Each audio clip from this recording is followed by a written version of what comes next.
अच्छा जी, कल हमारी डिस्कशन हो रही थी रीअपोर्शनमेंट को लेके साइमल्टेनियस इक्वेशन मेथड या अलजेब्रिक मेथड पे। तो अलजेब्रिक मेथड के तहत रिपीटेड हम अलजेब्रिक मेथड के तहत कैसे सर्विस डिपार्टमेंट्स की इक्वेशन बनाते हैं, साइमल्टेनियस इक्वेशन को सॉल्व करना और रीअपोर्शनमेंट करना, ये हमारी कल तक की एक्टिविटीज़ थी। कोई क्वेश्चन किसी बच्चे के जहन में कल की डिस्कशन से? ऑल्दो आज हमने जो पहली एक्टिविटी करनी है, क्वेश्चन नंबर 1, ये हमारे पास जो क्वेश्चन बैंक में अवेलेबल है, ये रिवीजन एक्टिविटी है रिपीटेड डिस्ट्रीब्यूशन मेथड और साइमल्टेनियस इक्वेशन की। बट स्टिल किसी बच्चे के जहन में कल के लेक्चर से कोई क्वेश्चन है तो पूछ सकते हैं। अच्छा जी, हम स्टार्ट करते हैं फिर अपनी डिस्कशन क्वेश्चन नंबर 1 से, और उसके बाद चले कोई अगर एम्बिग्युइटी होगी, आई बिलीव इसमें क्लियर होगी, नहीं तो कोई चीज सामने आई तो उसको भी डील कर लेंगे। क्वेश्चन नंबर 1 आपके पास जी पेज 35 पे अवेलेबल है, बुक में पेज 35 पे आप आएंगे और वहां पे हमें मिलेगा जी question number 1, service departments. It's a relatively straightforward question, क्योंकि बेसिक लेवल पे हम हैं अभी। तो prepare a statement showing allocation of cost to the production departments using repeated distribution method, simultaneous equation. अच्छा, यहाँ पे एक जो चीज आपको नोट करनी चाहिए कि यहाँ पे उसने वर्ड यूज कर लिया एलोकेशन का, और नीचे जो मेथड बताए हुए हैं वो किसके मेथड है? रीअपोर्शनमेंट के। तो ये एक कॉमन हमें आप कह लें कि एनोमली नजर आती है कि आपके क्वेश्चन में अक्सर ही वो टर्म गलत यूज कर रहा होता है। तो आपको जरा ध्यान से, जो एकेडमिकली किताब में चीजें लिखी हैं वो तो ठीक है, हमने समझ लिया एलोकेशन क्या, अपोर्शनमेंट क्या, रीअपोर्शनमेंट क्या, मतलब हमें पता है, हमें परफॉर्म करना आता है। लेकिन सवालों में बाज का तो अपोर्शनमेंट की जगह एलोकेशन का वर्ड यूज कर जाता है। अब यहाँ पे उसने रीअपोर्शनमेंट की जगह एलोकेशन का वर्ड यूज कर लिया, क्योंकि बेसिकली एलोकेशन का मतलब एक बारीकी तो एलोकेशन और अपोर्शनमेंट की अपनी जगह, लेकिन इन दोनों का मकसद लगभग तकसीम ही बनता है। अगर हम सादा जबान में बात करें तो एलोकेशन भी यही है भाई, जिस जिसका हिस्सा उसको दे दो, और अपोर्शनमेंट भी यही है कि भाई तकसीम कर दो। तो इसलिए एग्जामिनर इसको जरा थोड़ा सा एकेडमिक जो प्योर हमारे मीनिंग है उससे हटकर थोड़ा सा वो इसको जो नॉर्मल डिक्शनरी मीनिंग होता है उसकी तरफ ले जाता है। सो डोंट गेट कंफ्यूज कि जी ये तो एलोकेशन है, तो मतलब सर्विस डिपार्टमेंट में एलोकेशन कहाँ से आ गई, ऐसी कोई बात नहीं। सर्विस डिपार्टमेंट के साथ जो सलूक होता है आपको पता है, तो उसने कहा जी वो सलूक कर दें यहाँ पे, तो नाउ उसने एलोकेशन दे दिया, कोई बात नहीं। पढ़ते हैं जी डाटा हम। Service departments in a factory with 3 production departments and 2 service departments, the operating costs for the month of October were as follow, as shown below. Production department 1, 2, 3 and service department canteen boiler house. The cost of running canteen are apportioned to each department on the basis of estimated use of canteen by employees in each department. The cost of boiler house are apportioned on the basis of estimated consumption of power by each department. Boiler house organization में factories में use होता है steam बनाने के लिए। वहाँ पे boiler house में फ्यूल कोई बर्न किया जाता है, उससे स्टीम बनाई जाती है, और स्टीम के कई यूजेस होते हैं इंडस्ट्री में, बिजनेस में, जिनमें से एक यूज बिजली पैदा करना भी हो सकता है। तो यहाँ पे उसने यही कहा कि बॉयलर हाउस से जब हम स्टीम बनाते हैं वो power consumption by each department उसकी बेसिस से तकसीम होती है। गालिबन हमने जो बॉयलर हाउस जिस फैक्ट्री की हम बात कर रहे हैं उसमें बॉयलर हाउस की स्टीम से बिजली बनाई जा रही है। इसके और यूजेस भी होते हैं स्टीम के, बाय द वे मैंने आपको बता दिया। The service departments cost are therefore apportioned as follows. ये जनाब उसने कहा सर्विस डिपार्टमेंट की कॉस्ट कैसे अपोर्शन होनी है, ठीक है जी। यहाँ पे ऊपर पोर्शन का वर्ड यूज करता आ रहा है सर्विस डिपार्टमेंट के साथ। उसने डिपार्टमेंट वाइज बता दिया कि कैंटीन की कॉस्ट कैंटीन के अलावा बाकी डिपार्टमेंट में जाएगी, और बॉयलर की कॉस्ट बॉयलर के अलावा बाकी डिपार्टमेंट में जा रही है। So information is clear. Prepare a statement showing allocation of cost to the production department using repeated distribution method and simultaneous equation. तो जनाब हम पहले रीअपोर्शनमेंट करते हैं रिपीटेड डिस्ट्रीब्यूशन मेथड से, उसके लिए फॉर्मेट बनाते हैं। अच्छा, यहाँ पे एक चीज और नोट करनी है आपने। हमने अभी तक जो सवाल देखे थे, जो इलस्ट्रेशन देखी थी, उस वक्त आपने रजिस्टर किया नहीं किया, आप जाके देखिएगा, तो उनमें उसने वर्ड यूज किया था बजटेड कॉस्ट, एस्टिमेटेड कॉस्ट का, जबकि यहां पे cost for the month of October है, ये पास्ट कॉस्ट जो इनकर हो चुकी है। नॉर्मली हमने जो बात सीखी थी वो बात ये थी कि हम जो ओवरहेड एब्जॉर्प्शन रेट बनाते हैं, ये सारी कहानी उसी के लिए निकली है ना कि overhead cost per unit calculate करने निकले हम। तो हमने बात की थी हम ओवरहेड एब्जॉर्प्शन रेट बजटेड या एस्टिमेटेड डाटा लेके बनाते हैं। तो एक्टम एग्जामिनर हमें बजटेड या एस्टिमेटेड डाटा देके ही ओवरहेड्स की वर्किंग करवाता है, लेकिन कभी कभार ऐसे जैसे उसने एक्चुअल डाटा दे दिया, कहता है ये एक्चुअल डाटा पे काम कर दीजिए, वही स्टेप एक्चुअल डाटा को लेकर परफॉर्म कर दीजिए, तो हमारे लिए कोई परेशानी की बात नहीं, स्टेप्स वही रहेंगे। नॉर्मली बजटेड डाटा पे किया जाता है कॉस्ट काउंटिंग में, लेकिन अगर एग्जामिनर हमें कहेगा एक्चुअल डाटा पे कर दो तो कोई बात नहीं, हम एक्चुअल डाटा पे वो स्टेप परफॉर्म कर देंगे। ठीक है, सो ये चीज ध्यान में रखना कि हाँ, अगर ऐसा है कि एग्जामिनर ने बजटेड डाटा भी दे दिया, एक्चुअल डाटा भी दे दिया और फिर कहा अब एब्जॉर्प्शन रेट निकालो, तो फिर आपको पता क्या करना है, फिर हमने बजटेड डाटा लेना। तो एक है बात के गाइडलाइन क्या है, तो गाइडलाइन है भी बजटेड डाटा को लेकर काम किया जाता है, और दूसरी बात है एग्जामिनर का क्या कह रहा है। अगर एग्जामिनर आपको छूट दे देता, जैसे मैंने कहा उसने एक्चुअल डाटा भी दे दिया, बजटेड डाटा भी दे दिया, उसने कहा जी ओवरहेड एब्जॉर्प्शन रेट बताओ, cost overhead cost per unit बताओ, तो अब ये आपके ऊपर है कि क्या बेहतर तरीका है, उस तरीकों को फॉलो करते हुए ओवरहेड कॉस्ट पर यूनिट बना लो। लेकिन अगर जैसे यहां पे उसने एक्चुअल डाटा दिया और कहा जी यहां इसके साथ ट्रीटमेंट करो, तो फिर एग्जामिनर की इंस्ट्रक्शन को फॉलो करेंगे। फिर आपको क्लास में क्या सिखाया गया, किताब में क्या पढ़ा था, वो मैटर नहीं करेगा।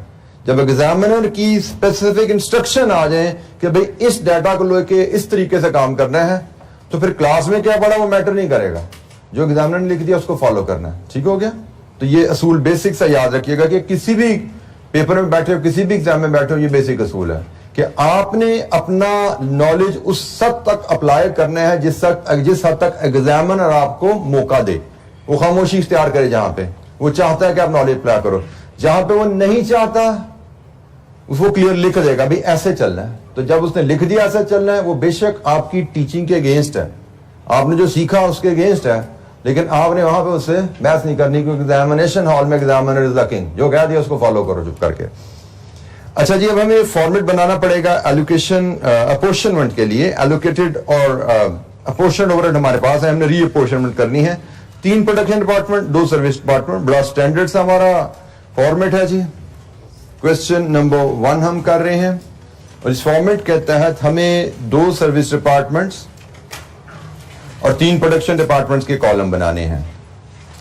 ये जनाब 2 सर्विस डिपार्टमेंट्स,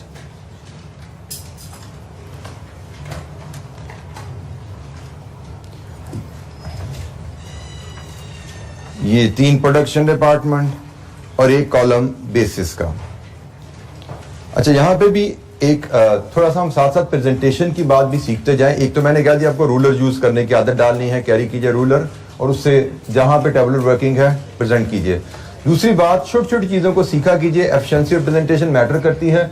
रूलर से कॉलम ड्रॉ करने का बेसिक असूल, मैंने यहाँ पे फिगर्स पढ़ते हुए देख लिया कि फिगर्स की अमाउंट्स क्या हैं, उसके हिसाब से नॉर्मली 1 इंच का column is more than enough होता है। तो आपको मैयड वे में अंदाजन एग्जैक्टली निशान लगाने की जरूरत नहीं, but you should have an idea what is an appropriate size. Lines आप पेंसिल से ड्रॉ कर सकते हो, अगर ऊपर नीचे हो जाए तो बाद में उसको इरेज कर सको। तो नॉर्मली आपने जो ध्यान रखना है, एक डिसेंट साइज कॉलम होना चाहिए। ऐसा नहीं कि आपने 4 कॉलम चाहिए तो आप बड़े बड़े बनाओ, आखिर तक ले जाओ। अक्सर मैंने देखा है स्टूडेंट एक जो कॉमन मिस्टेक करते हैं कि कॉलम 5 और 1 6 चाहिए, यहां से ड्रॉ करना शुरू कर देते हैं 1 2 3 4 5, तो ये पेज इधर से 20% पेज जाया हो गया। हमेशा कॉलम जब ड्रॉ करने हैं इस साइड से ड्रॉ करना शुरू करते हैं, ताकि हम इस साइड पे मैक्सिमम स्पेस बचा सकें, हम मैक्सिमम स्पेस बचा सकें। बात का हमें छोटी छोटी सी कैलकुलेशन वर्किंग की जरूरत होती है, तो वो हम फिर यहीं पे परफॉर्म कर दिया करेंगे, बजाय वर्किंग नंबर लिखें और आगे जाके करें, टाइम लगेगा ना उसमें। तो हम यहां पे कोशिश करते हैं कि कॉलम हम एक जो अप्रोप्रिएट साइज है, अप्रोप्रिएट विड्थ के बनाएं, और यहां पे ज्यादा से ज्यादा जगह बचाएं अपने लिए। This is guideline number 1 examination presentation के लिए, अनदर गाइडलाइन जो हमने सीखी। तो जनाब डाटा फीड करते हैं, हम पार्ट ए की बात कर रहे हैं, यहां पे हम बेसिस लाएंगे, और डिपार्टमेंट मेरे पास है जी PD, production department 1, production department 2, production department 3, canteen and boiler house.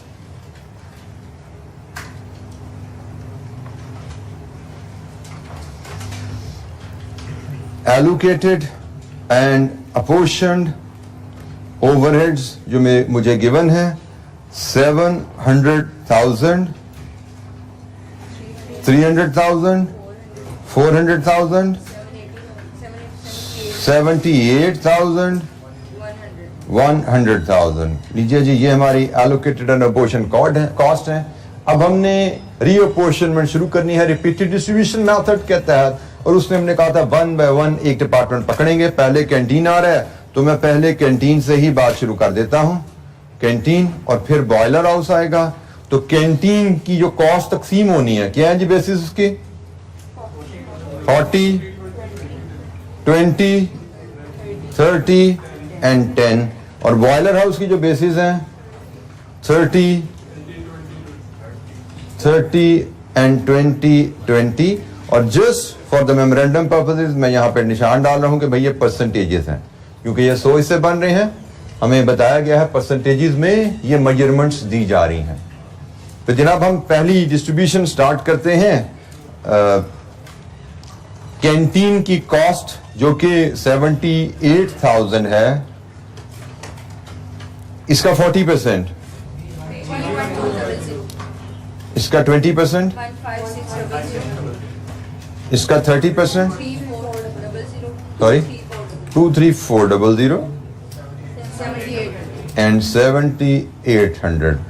इसके बाद बारी आई बॉयलर हाउस की। बॉयलर हाउस की कॉस्ट अब हो चुकी है 107,800, तो इसका 30%, 32,340, 32,340, 2,560 एंड 2,150।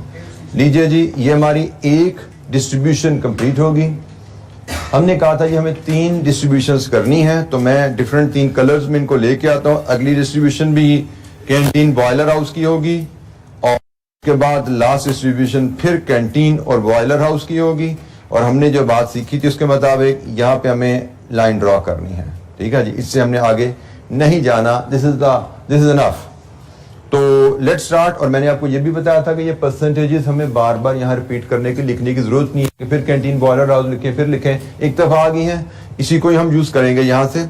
तो जनाब अब हमने कैंटीन की कॉस्ट जो रहेगी है 21,560, इसको यहाँ से माइनस करना है, और इसका 40%, 8,624, इसका 20%, 4,312, 6,468, 2,156। अब बारी आई बॉयलर हाउस की। बॉयलर हाउस की कॉस्ट 2,156 रह चुकी है, इसको तकसीम करेंगे 30%,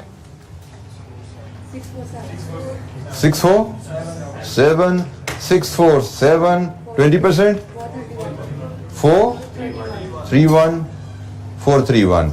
अच्छा, यहाँ पे एक चीज और याद कर लीजिएगा, ख्याल कर लीजिएगा कि जब आप तकसीम कर रहे हैं तो जनरली मैंने शायद पहली क्लास में तो आपसे रिपीटेड डिस्ट्रीब्यूशन करते हुए डेसिमल्स लगा लिए थे। डेसिमल्स की जरूरत होती ही नहीं है। हम जब रुपीज में फिगर लिख रहे हैं हम राउंड ऑफ करके लिखते हैं। पहली बात, जब राउंड ऑफ करके लिख रहे हैं वैल्यूज को राउंड ऑफ करके लिख रहे हैं, तो देयर इज अ पॉसिबिलिटी कोई राउंडिंग ऑफ डिफरेंस भी आ जाए। क्या आप इसको करें, ये टोटल करें तो इट मे नॉट मैच। यहाँ पे तो शायद मैच होता नजर आ रहा है, बट राउंडिंग ऑफ डिफरेंस आ सकता है कि इन 4 का टोटल इसका बराबर ना हो, but that is not our worry. आ जाए 1 रुपया प्लस माइनस हो जाए, राउंडिंग ऑफ कैसे, राउंडिंग ऑफ डिफरेंस आने से हमें कोई परेशानी नहीं है। आता है तो आता रहे, हमें उसको कोई वरी नहीं कि हम उसको मैच कराने बैठ जाएंगे, टोटल मैच है। और असूलन तो हमने इसको इसमें तकसीम किया है, मैच होना चाहिए, लेकिन राउंडिंग ऑफ जैसे 1 आध रुपया ऊपर नीचे हो जाए तो कोई परेशानी नहीं है, कोई वरी हमने नहीं करनी। अच्छा जी, अब नेक्स्ट डिस्ट्रीब्यूशन कैंटीन की बात आ गई। अब कैंटीन में पड़े हुए हैं 431, तो 431 का 40%, 172, 86, 129 एंड 43। और अब लास्ट डिस्ट्रीब्यूशन हमने 43 को डिस्ट्रीब्यूट करने हैं, लेकिन कैंटीन को कुछ नहीं देना। अब मैं एक दफा यहां पे लिख देता हूं कि अब हम ये डिस्ट्रीब्यूशन करने जा रहे हैं। हमने कहा कि अब हम नॉर्मली तो बॉयलर हाउस की 30, 20 था, लेकिन अब हमने कहा जी हमने आखिरी सर्विस डिपार्टमेंट को हिस्सा नहीं देना, तो अब ये है जी रेशियो जिसमें अब तकसीम होने जा रहे हैं। अब हमने 30-30-20 इतने हिस्से करने हैं, अब हमने 80 हिस्से करने हैं। ठीक हो गया। अब ये परसेंटेज नहीं रहा, अब ये 30/80 है, 30/80 है एंड 20/80 है। तो जनाब 43 का 30/80 16 16 एंड 11। लीजिए जी, ये हमारे डिस्ट्रीब्यूशन कंप्लीट है। अब यहाँ पे हम टोटल ओवरहेड्स जो हमसे कहा गया है वर्कआउट कर सकते हैं। ये भी 0 है, ये भी 0 है, तो सम कीजिए 772,999 353,001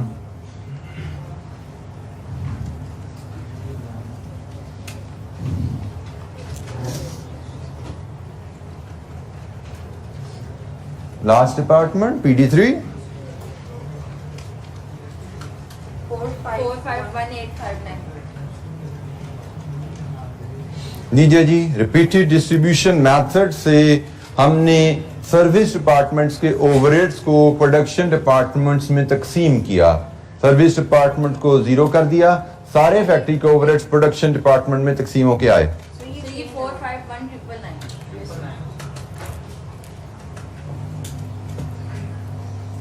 जी, एनी क्वेश्चन, कोई सवाल? रिपीटेड डिस्ट्रीब्यूशन मेथड की हमने एक एक्टिविटी की। ये भी जो मैंने रेशियोज यहाँ लिखी हैं मेमोरेंडम के तौर पर लिखी हैं। एग्जाम में आप ये ना भी लिखें, बट यू मस्ट अंडरस्टैंड आप क्या कर रहे हो। प्रेजेंट कर दो वर्किंग, कोई इशू नहीं है। कोई सवाल? जी बेटा।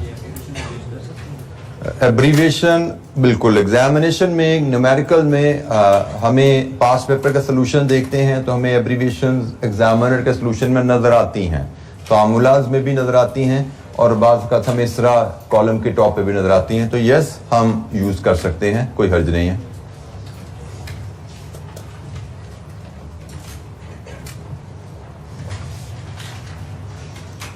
अच्छा जी, अब हम पार्ट बी की तरफ चलते हैं, विच इज साइमल्टेनियस इक्वेशन। तो हम पहले टोटल कॉस्ट की इक्वेशन बनाएंगे। Assume total cost of service departments, canteen and boiler house, ये दो डिपार्टमेंट्स हैं जी। और हम कैंटीन की कॉस्ट को सी ले लेते हैं, बॉयलर हाउस की कॉस्ट को बी ले लेते हैं। तो जनाब कैंटीन की कॉस्ट की इक्वेशन क्या बनेगी? हमने जो चीज सीखी है, its own cost plus share from boiler house. तो बॉयलर हाउस ने कैंटीन को कितना हिस्सा दिया? बॉयलर हाउस ने कैंटीन के लिए कितना काम किया? 20%। मैं बार बार कह रहा हूं, जुमला जो मैं बोल रहा हूं उसको सुना करो, उसके मुताबिक इंफॉर्मेशन पिक किया करो। ये कॉमन मिस्टेक है, ए के साथ बी की वैल्यू और बी के साथ ए की वैल्यू लगा देना। सो केयरफुली जुमला बोला करें, जहन में वॉइस किया करें, उसके मुताबिक जज किया करें। बॉयलर हाउस ने कैंटीन के लिए कितना काम किया? 20%। तो जनाब ये हमारी इक्वेशन बनी बॉयलर हाउस की, कैंटीन की। बॉयलर हाउस के लिए हम इक्वेशन बनाते हैं, बॉयलर हाउस का अपना खर्चा प्लस कैंटीन ने बॉयलर हाउस के लिए कितना काम किया? कैंटीन ने बॉयलर हाउस के लिए 10% काम किया। ये हमारी साइमल्टेनियस इक्वेशन सर्विस डिपार्टमेंट्स की बन गई। सर्विस डिपार्टमेंट्स की इक्वेशंस बनाना, इनको सॉल्व करेंगे तो सॉल्व करके सी और बी की value 100,000 and B is equal to 110,000 जी। एग्रीड जी। सी कैंटीन की total cost after reapportionment is 100,000 and boiler house की total cost after reapportionment is 110,000। अब इन वैल्यूज को लेके हमने रीअपोर्शनमेंट करनी है और रीअपोर्शनमेंट का फॉर्मेट अब हमारा बहुत ज्यादा लंबे कॉलम हमें बनाने की जरूरत नहीं है क्योंकि एक स्टेप में ये काम खत्म हो जाना है। तो जनाब ये हम 2 सर्विस डिपार्टमेंट्स, 3 प्रोडक्शन डिपार्टमेंट्स,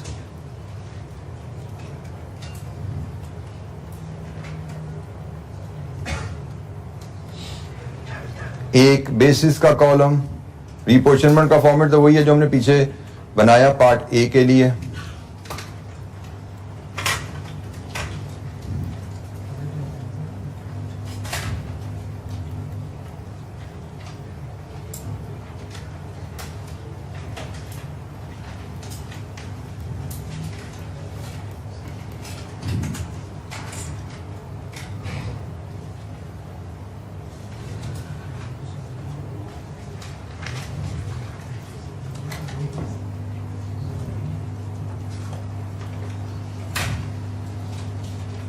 लीजिए जी, एलोकेटेड अपोर्शन ओवरहेड हमारे पास हैं। कैंटीन और बॉयलर हाउस की कॉस्ट को तकसीम करना है।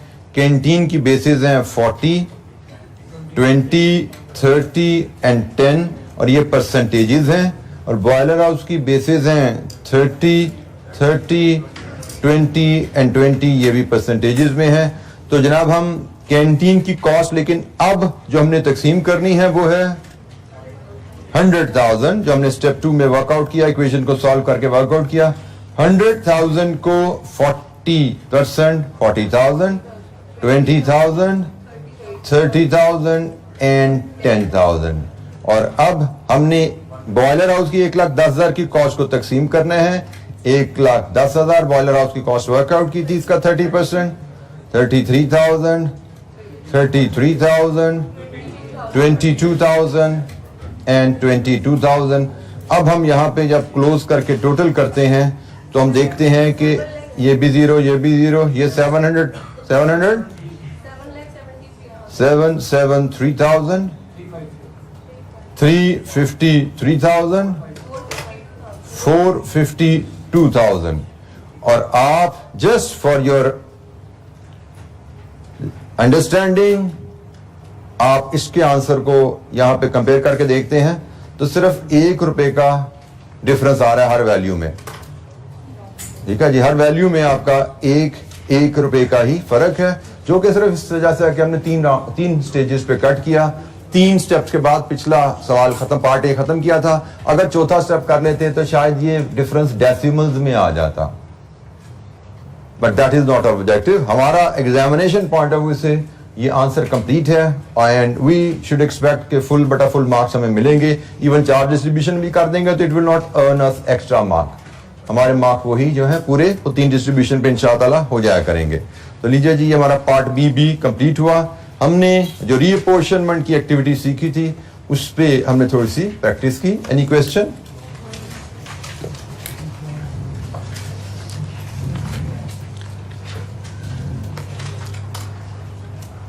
अच्छा जी, हम एब्जॉर्प्शन प्रोसेस सीख रहे हैं।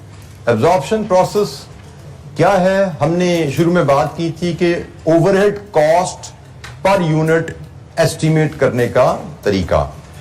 Overhead cost per unit estimate करने का एक तरीका है, जिसके लिए हमने डिपार्टमेंट्स फैक्ट्री में आइडेंटिफाई किए, फिर हमने कॉस्ट को डिपार्टमेंट में तकसीम करना शुरू किया, फिर हमने सर्विस डिपार्टमेंट की कॉस्ट को भी प्रोडक्शन डिपार्टमेंट में डाल दिया।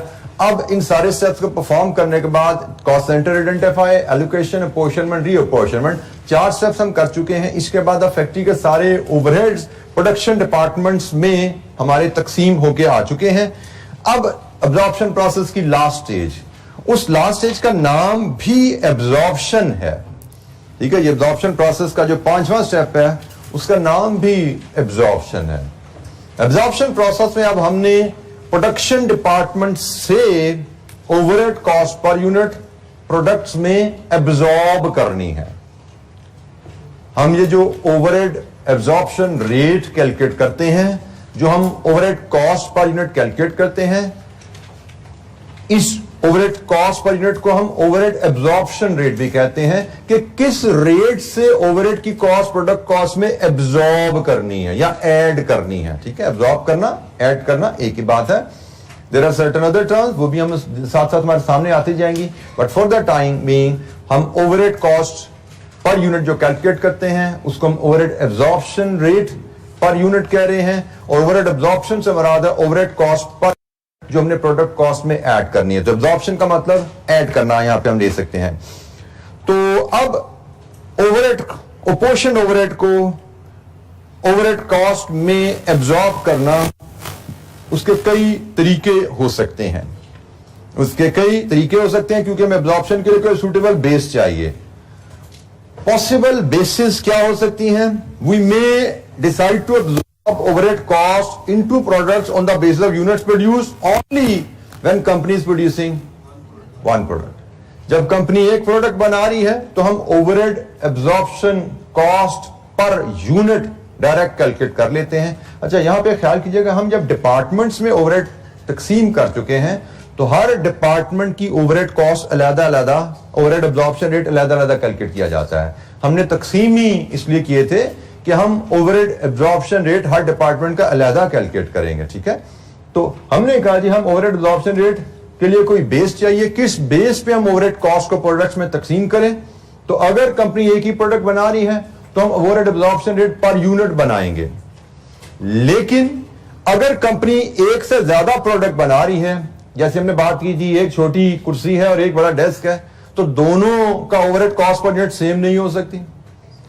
और हमने ये भी बात की थी कि एब्जॉर्प्शन प्रोसेस का एम क्या है कि it should distribute the cost which on a basis which fairly reflects the time and effort that has gone into making a product.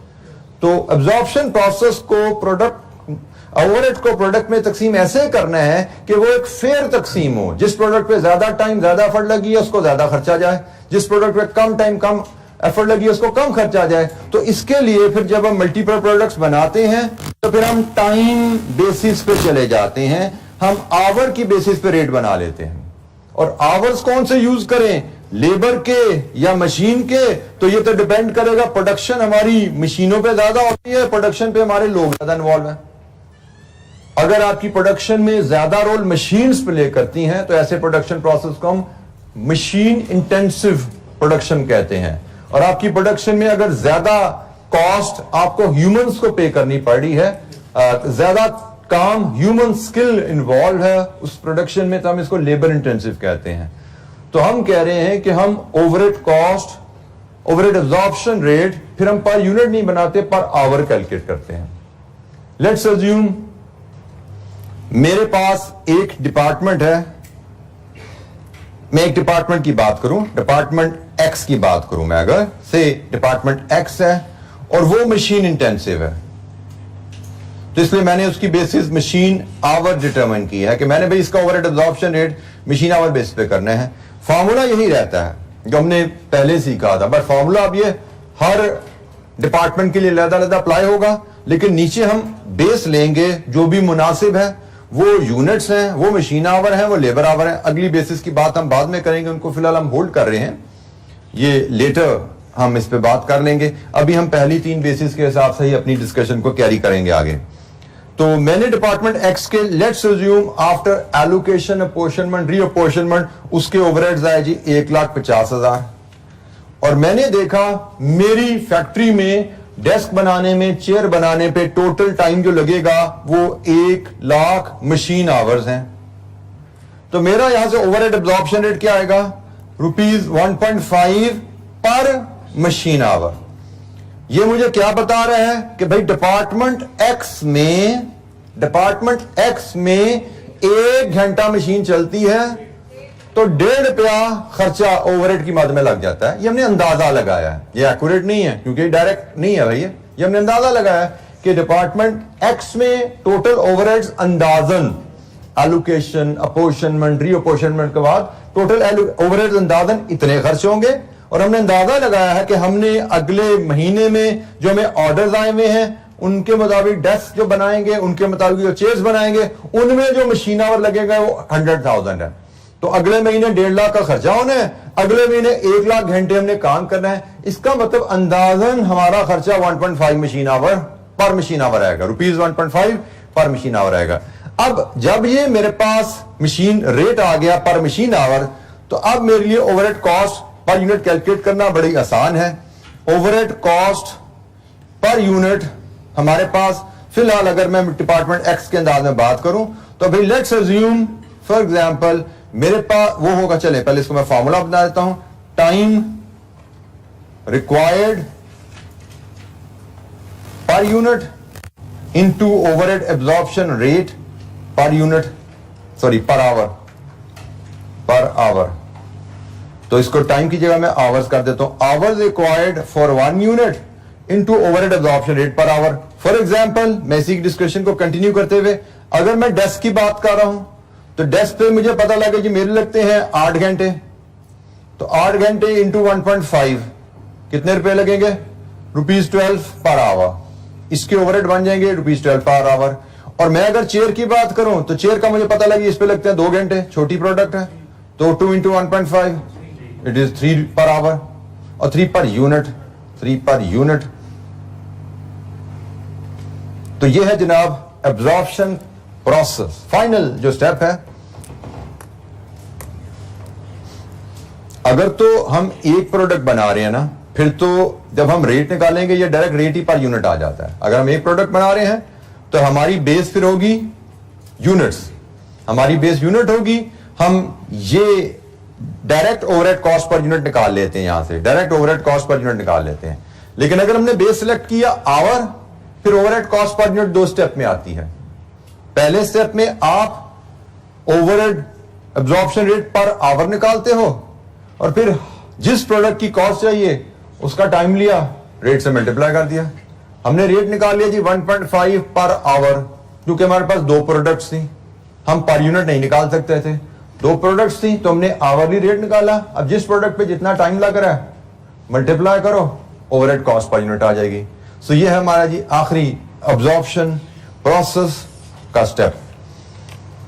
इसकी कुछ एक्टिविटीज हम करेंगे और हमने absorption overhead cost per unit, final stage से हम overhead absorption rate कैसे निकालते हैं और वहां से ओवरहेड कॉस्ट पर यूनिट कैसे निकालते हैं. एक छोटी सी एक्टिविटी तो मैंने यही डाटा ज्यूम करके आपके सामने शेयर कर दी. मैं फिर एक बार रिपीट कर दूं, अगर आपने बेस ली है ये वाली, अगर आपने बेस ली है ये, तो आपकी direct cost overhead absorption rate per unit आएगा. लेकिन अगर आपने बेस ली है आवर्स की तो आपका ओवरहेड कॉस्ट पर आवर आएगा. वो पर मशीन आवर है या पर लेबर आवर है, ओवरहेड कॉस्ट पर आवर आएगी. और जब ओवरहेड कॉस्ट आप पर आवर लेते हो, फिर ओवरहेड कॉस्ट पर यूनिट बनाने के लिए आपको एक और वर्किंग करनी पड़ती है, वो ये है जनाब. आप ओवरहेड कॉस्ट पर यूनिट बनाने के लिए फिर आवर्स रिक्वायर्ड पर यूनिट को overhead absorption rate per our से मल्टीप्लाई कर देते हो, जैसे यहां पे हमने किया, तो ओवरहेड कॉस्ट पर यूनिट आ जाती है. यहां पे आपका एब्जॉर्प्शन प्रोसेस समझिए कंप्लीट हुआ. जो कैलकुलेशन है overhead cost per unit calculate करने की, जो 2-3 दिन पहले हमने कहानी शुरू की थी, वो यहां पे आके कंप्लीट हो गई है. Overhead absorption cost per unit हमें निकल रही है. बाय द वे, ये एक डिपार्टमेंट है, हमारी फैक्ट्री में 2 डिपार्टमेंट हो तो ये हर डिपार्टमेंट की कैलकुलेशन अलग-अलग हो जाएगी. ये डिपार्टमेंट एक्स का रेट है, ये डिपार्टमेंट एक्स से ओवरहेड कॉस्ट पर यूनिट आ गई. इसी तरह डिपार्टमेंट वाई का भी रेट निकाल लेंगे इसी पैटर्न पे, उसकी भी ओवरहेड कॉस्ट पर यूनिट आ जाएगी. तो अब डेस्क डिपार्टमेंट एक्स में भी गया, डिपार्टमेंट वाई में भी गया, तो डिपार्टमेंट एक्स के ओवरहेड भी उसमें कॉस्ट में ऐड होंगे, डिपार्टमेंट वाई के ओवरहेड भी उसमें ऐड होंगे. सो कोई इशू नहीं, ओवरहेड एब्जॉर्प्शन रेट निकालना आ जाए, ओवरहेड कॉस्ट पर यूनिट आ जाए. उसके बाद 2 डिपार्टमेंट है, 6 डिपार्टमेंट है, फर्क नहीं पड़ता, रिपीट होनी है एक्टिविटी. हम डिफरेंट एक्टिविटीज करेंगे इसके ऊपर, डिफरेंट इलस्ट्रेशन है हमारे स्कोप में जिनको हम देखेंगे. कोई सवाल यहां पे जी? बेटा हम ओवरहेड्स की बात कर रहे हैं. ओवरहेड्स क्या होते हैं? सम ऑफ इनडायरेक्ट कॉस्ट.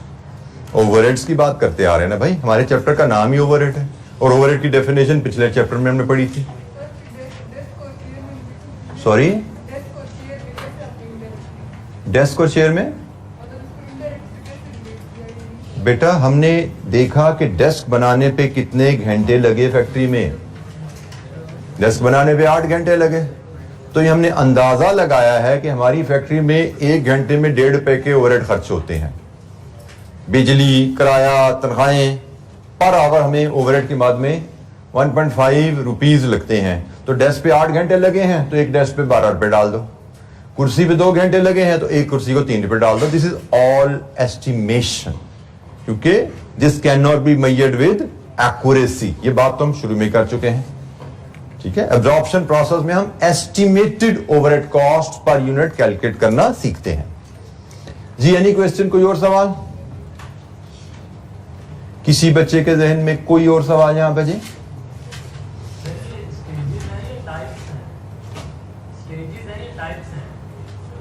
कहाँ बेटा 5 स्टेप्स हैं, 5 स्टेप्स हैं जिनको लेके हम ओवरहेड कॉस्ट पर यूनिट पे पहुंचे। 5 स्टेप्स को लेके 5 कदम उठा के मंजिल तक पहुंचे हैं हम। ये हमारी मंजिल थी। एब्जॉर्प्शन का ऑब्जेक्टिव क्या था? Overhead cost per unit estimate करना। तो यहां तक पहुंचने के लिए 5 कदम उठाने पड़े, 5 स्टेप्स लेने पड़े हमें। ठीक है, एक एक स्टेप के बाद हम अपनी मंजिल के एक एक कदम करीब आते जा रहे हैं। हमारी मंजिल है overhead cost per unit estimate करना। 5th स्टेप में आके हम overhead cost per unit calculate कर पाए। एक छोटी सी एक्टिविटी करते हैं इलस्ट्रेशन 12। शायद आपको ज़हन में अगर कोई एक आध सवाल है किसी के बच्चे के ज़हन में तो वो मजीद यहां पे क्लियर होगा। Illustration 12 is available at the bottom of page 21।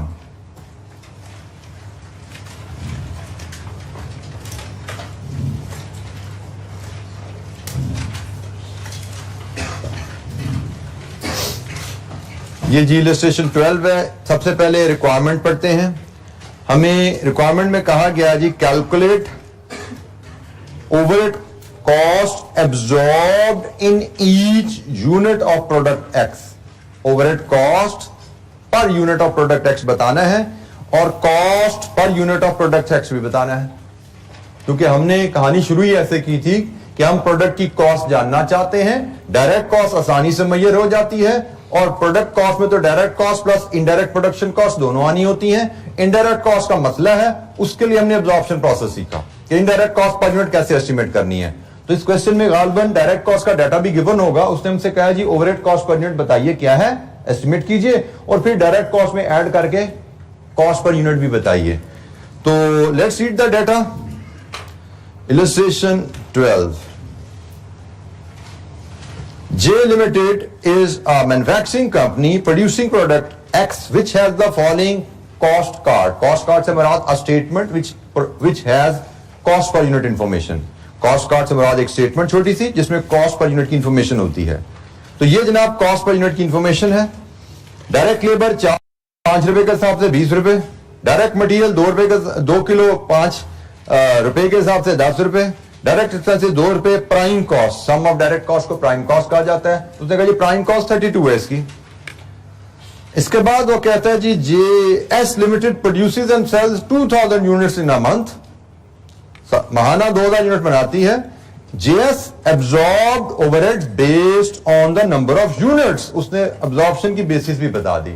Number of units की बेसिस पे ओवरहेड एब्जॉर्ब किए जाते हैं JS कंपनी में। Based on the past experience, JS Limited estimates monthly overheads. ये monthly production estimated है, ये monthly production है और ये monthly overheads आगे will be as follows: heating, power, maintenance and total requirement overhead cost per unit बनाए। अच्छा ये तो बड़ी सिंपल सी कहानी है। एक प्रोडक्ट और एक ही डिपार्टमेंट है, कोई बोलते मल्टीपल डिपार्टमेंट नहीं है। ये तो बेसिक फॉर्मूला जो हमने सीखा था ना, यहां पे तो वही लग जाएगा। हम इससे उसने कहा जी overhead cost absorbed in each unit निकालिए, मतलब हमें ओवरहेड एब्जॉर्प्शन रेट निकालना है। तो ओवरहेड एब्जॉर्प्शन रेट इलस्ट्रेशन 12 में बेसिक फार्मूला के मुताबिक निकलेगा overhead absorption rate per unit. क्योंकि उसने कहा क्वेश्चन में कह दिया एब्जॉर्प्शन आप पर यूनिट की बेसिस पे करते हो, आपका रेट पर यूनिट होता है तो हम डायरेक्ट पर यूनिट की बेस पे कैलकुलेट कर रहे हैं। ये होंगे जी आपके budgeted monthly production overheads divided with budgeted monthly production। अब यहां पे आपने ये चीज नोट करनी है कि मंथली ओवरहेड्स को मंथली प्रोडक्शन से डिवाइड किया जा रहा है। बाज का एग्जामिनर प्रोडक्शन मंथली दे देगा, खर्चे सालाना दे देगा या वाइस वर्सा। तो हमने ख्याल रखना है बजटेड ओवरहेड जिस पीरियड के हैं उसी पीरियड की प्रोडक्शन लेनी है। खर्चे महीने के हैं तो प्रोडक्शन भी महीने की, खर्चे साल के हैं तो प्रोडक्शन भी साल की। तो budgeted monthly production overhead divided with budgeted monthly production in units. Production की जब हम बात कर रहे हैं तो यकीनन यूनिट्स की बात कर रहे हैं। तो जनाब हमारे पास खर्चा कितना है ओवरहेड्स की मद में ₹11,000 और बजटेड प्रोडक्शन हमारी 2000 यूनिट्स हैं। यहां से overhead absorption rate 5.5 per unit है जी, ये ठीक है जी 5.5 पर यूनिट आ गया। This is answer to part 1। हमारा पहला हिस्सा यहां पे खत्म हुआ। ओवरहेड कॉस्ट पर यूनिट बताइए। कंपनी की पॉलिसी है overhead absorption rate per unit बनाए जाते हैं, तो overhead absorption rate per unit is equal to overhead cost per unit. तो 5.5 रुपीज, ये पहला पार्ट हो गया। दूसरा पार्ट हमें कहा गया जी प्रोडक्ट कॉस्ट बताइए। तो भाई प्रोडक्ट कॉस्ट जो होती है वो होती है prime cost plus overhead absorption rate per unit. Overhead absorption rate का मतलब ओवरहेड कॉस्ट पर यूनिट। ठीक हो गया। तो जनाब प्राइम कॉस्ट हमें गिवन है क्वेश्चन में 32 और ओवरहेड कॉस्ट हमने पार्ट 1 में निकाली 5.50, ये हमने पार्ट 1 से ली और हमारी कॉस्ट आ गई 37.5। लीजिए जी, ये एक सिंपल सी एक्टिविटी थी ओवरहेड एब्जॉर्प्शन रेट को लेके। Simple activity overhead absorption rate को लेके।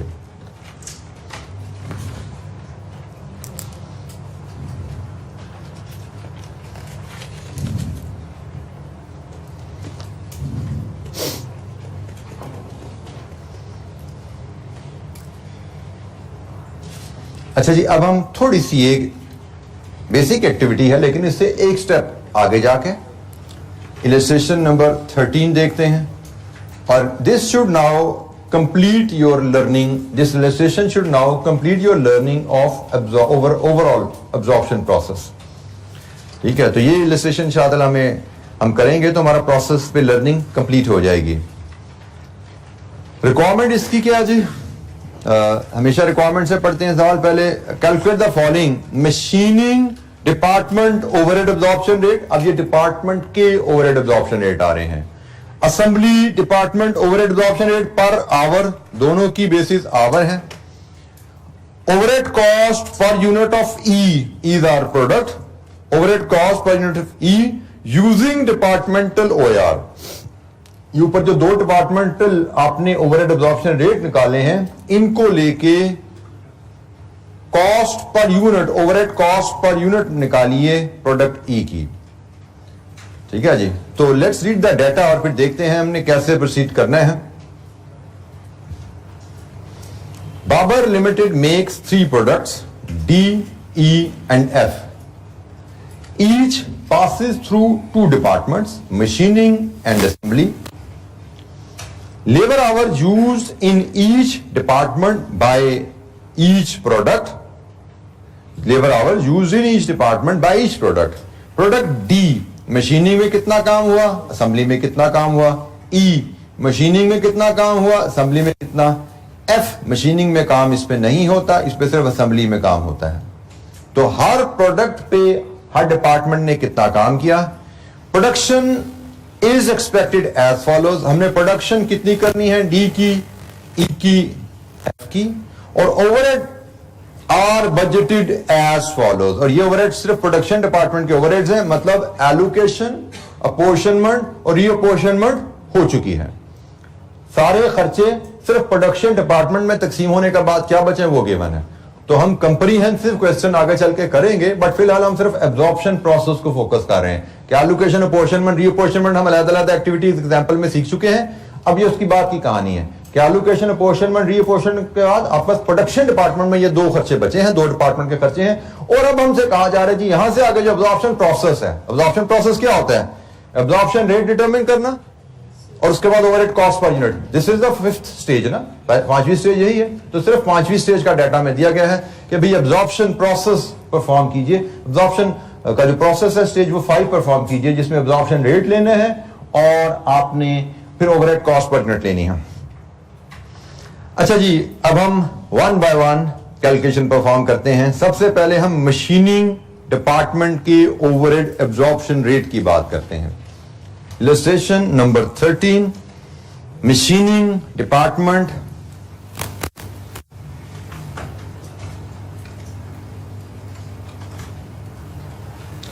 overhead absorption rate per hour। तो इसका फॉर्मूला जो रहेगा वो रहेगा जी बजटेड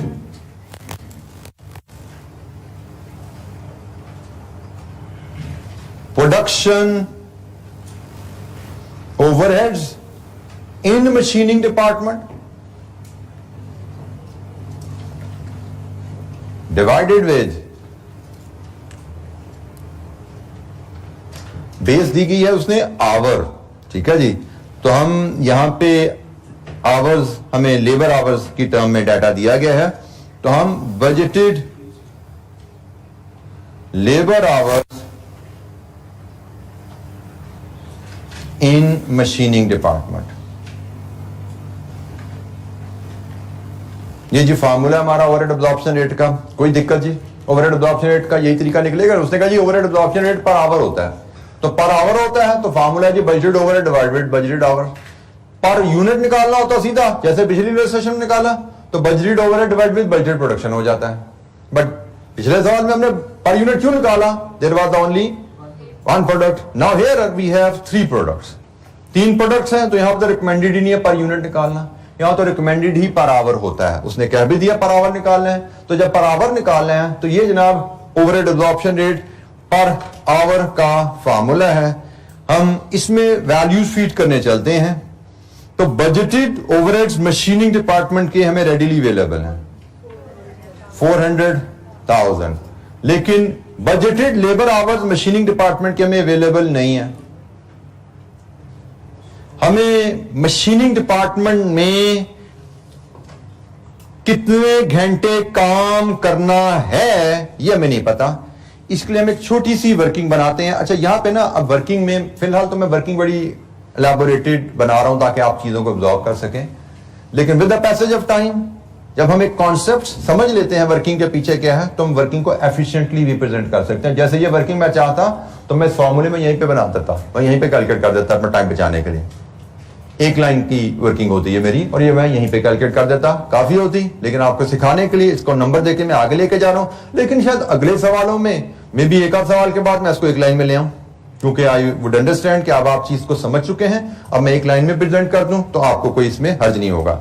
अच्छा, ये वर्किंग जो बनेगी, मुझे चाहिए मशीनिंग डिपार्टमेंट में मैं कितने घंटे काम करूंगा, तो ये डिपेंड करता है कि मुझे मशीनिंग डिपार्टमेंट में कितनी प्रोडक्ट्स बनानी है और उनके कितने यूनिट्स मैं बनाऊंगा, और आवर पर यूनिट क्या है, और यहां से मैं बजटेड आवर्स बना पाऊंगा हर प्रोडक्ट के अलग-अलग।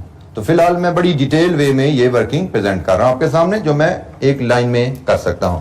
तो मशीनिंग डिपार्टमेंट में मैं कितनी प्रोडक्ट्स बना रहा हूं? 2, डी एंड ई। कितने यूनिट्स बन रहे हैं? डी के 2000 और ई के 4000। आवर्स पर यूनिट कितने लगते हैं डी में? 2 एंड 4। टोटल आवर्स डी में कितने लगेंगे? 4000 और 16000। इसका मतलब हमारे पास मशीनिंग डिपार्टमेंट में टोटल 20,000 घंटे लगेंगे। सो ये है हमारे टोटल आवर्स जो हम मशीनिंग डिपार्टमेंट में काम करना प्लान कर रहे हैं। हमारा प्लान है कि हम मशीनिंग अगले महीने में या अगले साल, जिस भी पीरियड का ये डाटा है, बताया उसने महीना साल नहीं बताया, उसने बजट लिख दिया है, महीने का साल का मैं नहीं पता, तो कोई इशू नहीं। अगले हम अज्यूम करते हैं कि अगले साल का बजट है, तो अगले साल में हम प्लान कर रहे हैं, हम फैक्ट्री को चलाएंगे 2000 यूनिट डी बनाने के लिए और 4000 यूनिट ई बनाने के लिए। हमारा जो तरीकाकार है प्रोडक्शन का, उसके मुताबिक ये प्रोडक्शन करने में हमारे टोटल 20,000 घंटे इस्तेमाल हो जाएंगे, और हमने अंदाजा लगाया है कि ये प्रोडक्शन करने में हमारा खर्चा 4 लाख आने वाला है। तो खर्चा डिवाइडेड विद आवर्स 20,000, तो हमारा रेट क्या आया? ₹20 पर आवर। ये हमारा पहला पार्ट था, ठीक है जी। पर आवर रेट बताइए, तो मशीनिंग डिपार्टमेंट का overhead absorption rate per our या ओवरहेड कॉस्ट पर आवर ₹20 है। बिल्कुल इसी वर्किंग को हमें रिपीट करना है डिपार्टमेंट, असेंबली डिपार्टमेंट के लिए। किसी स्टूडेंट को इस कैलकुलेशन में कोई क्लैरिटी चाहिए, कोई चीज समझ नहीं आई, पूछिए। मैंने कोशिश की जितनी डिटेल में चीजों को खोल के लिख सकूं आपके सामने, बट फिर भी कोई चीज। अच्छा, by the way overhead absorption rate per our जब हम निकालने जा रहे हैं तो हमारे एग्जाम में ये फार्मूला लिखना रिक्वायर्ड नहीं है। ये फार्मूला मैंने सिर्फ आपकी मेमोरी के लिए लिखा। अब मैं असेंबली डिपार्टमेंट के लिए मैं फार्मूला नहीं लिख रहा, मैं डायरेक्ट वैल्यूज फीड कर रहा हूं। तो असेंबली डिपार्टमेंट की कॉस्ट कितनी है ओवरहेड की? 600,000। और इसके लिए मैं वर्किंग 2 इसी पैटर्न पे बना लेता हूं जिस पैटर्न पे हमने बनाई ऊपर। तो यहां पे जी हम प्रोडक्ट्स लेंगे, इनके यूनिट्स लेंगे, फिर आवर पर यूनिट लेंगे और हम यहां से बजटेड आवर्स ले पाएंगे। कितनी प्रोडक्ट्स बनी है जी असेंबली में? 3, DEF। यूनिट्स कितने बनने हैं? 2000, 4000, 1000।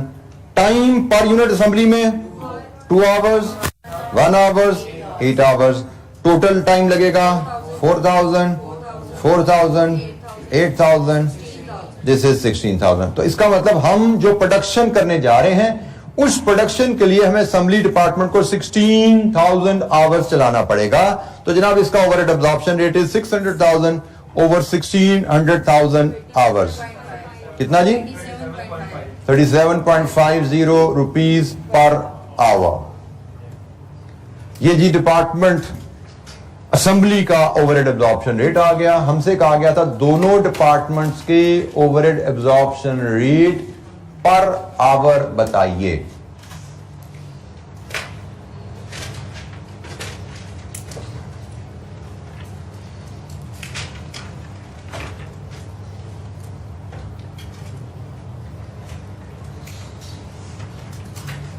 जी, एनी क्वेश्चन, कोई सवाल?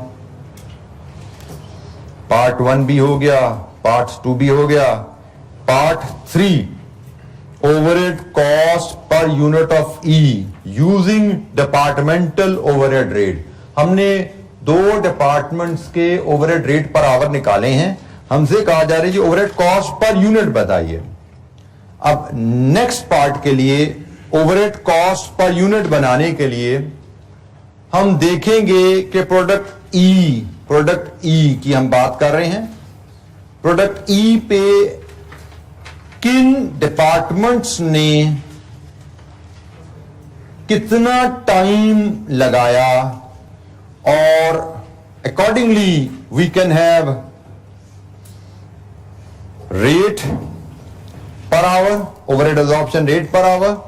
अब ये वर्किंग भी एक लाइन की है लेकिन मैं आपकी आसानी के लिए इसको भी टेबल में ले जा रहा हूं और यहां से हम overhead cost per unit determine करेंगे। तो ई पे, प्रोडक्ट ई पे किस किस डिपार्टमेंट में काम हुआ? प्रोडक्ट ई पे मशीनिंग में भी काम हुआ, प्रोडक्ट ई पे असेंबली में भी काम हुआ।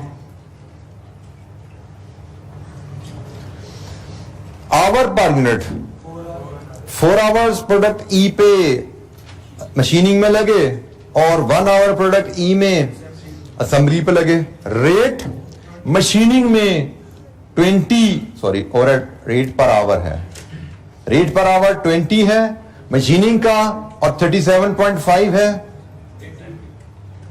ये जनाब पार्ट 1 से आया, ये पार्ट 2 से आया।